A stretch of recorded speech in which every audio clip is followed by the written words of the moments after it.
Presidenti i Shteteve të Bashkuara Donald Trump ka paralajmëruar se mund të marrë masa ekonomike të ashpra ndaj Rusisë nëse presidenti Vladimir Putin nuk pranon propozimin për një armëpushim 30 ditor në Ukrainë.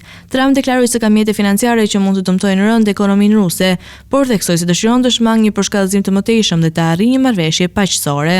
Ne mund të bëjmë gjëra shumë të këqija për Rusinë, por nuk dua ta bëj këtë, sepse dua të shoh paqen, tha Trump duke nënvizuar se SBA-ja mund të vendosë sanksione të rënda ekonomike ndaj Moskës nëse ajo nuk pranon planin e armëpushimit. Ndërkohë, sekretari amerikan i shtetit Marco Rubio deklaroi se nëse Moska i refuzon këtë propozim, atëherë do të bëhet e qartë se cilat janë synimet e vërteta të Kremlinit në këtë konflikt. Presioni ndërkombëtar ndaj Putinit po rritet me sekretarin e mbrojtjes së Britanisë së Madhe John Healey, i cili kërkon liderit rus të pranojë armëpushimin dhe të nisë negociatet për paqen.